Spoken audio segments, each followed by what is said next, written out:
Headlights are an important safety feature on any car, but the light can be maybe too much of a good thing. The call came to get Gephardt to investigate from drivers who say headlights on new cars are just too bright. Yeah, Matt's been looking into this, and I'll be interested to see how they enforce this.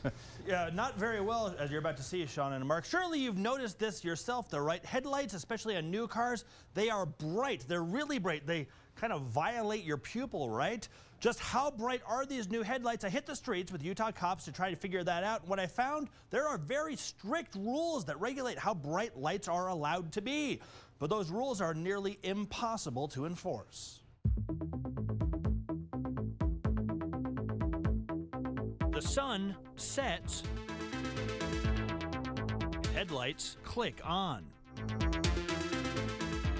But motorists say the current trend in headlamps, LED and HID, is making the road less safe.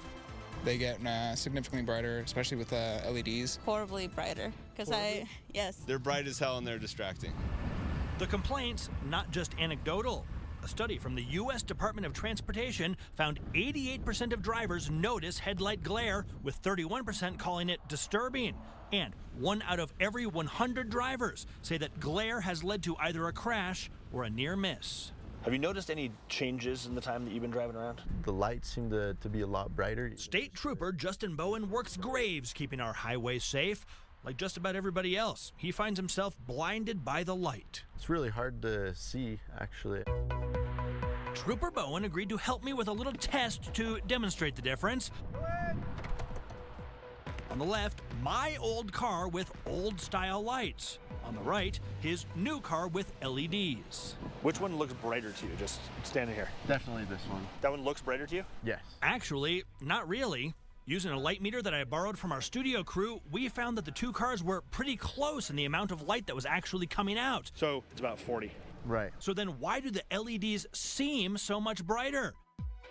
It's a phenomena called color temperature. While you might think of light as clear, it actually has a whole color spectrum from orangish yellow to bluish white. Studies have found that blue light tends to hit our eyes harder, especially at night. Those cooler temps can be blinding when they're coming at you, but they can be helpful when you're behind the wheel. We set up a cutout of CBS late night host Stephen Colbert 20 feet or so in front of our cars. Are you a fan of Stephen? Yeah. Do you have anything you'd like to say to him? Not really. Looks good on paper. Take a look at the difference of how Stephen lights up when being blasted with my yellow lights versus those bluer ones. These definitely look a lot brighter. The ones with the white in them? Yeah. Yeah, the yellow just kind of is out there, but the white has it's a lot brighter.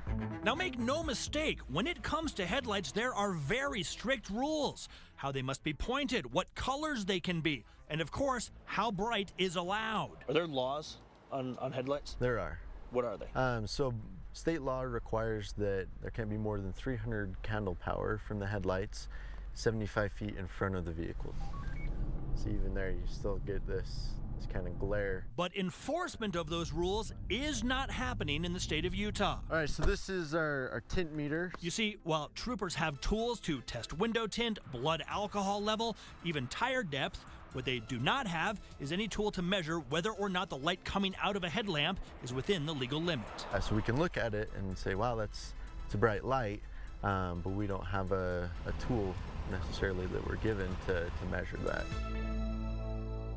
The UHP tells me that is not a budget issue, it's actually a quality issue. You see, in order for troopers to be able to write citations for lights that are too bright, they would need a lumen meter that had guaranteed accuracy. The UHP tells me they've been experimenting with some of the top-of-the-line light meters and found them to be inconsistent. So when technology improves, they say they'd love to get troopers these light meters, and maybe they can start enforcing this law a little bit. I was so excited when you were doing this story because I've been driving this little teeny Beetle, and when I drive home at night, late, 11 o'clock or so, big giant trucks are behind me. They flood me with light. I can't even see where I'm going practically. You know, we do this thing called Man on the Street. It's when we go out on the street and say, anybody want to talk about stuff? And usually it's pretty hard.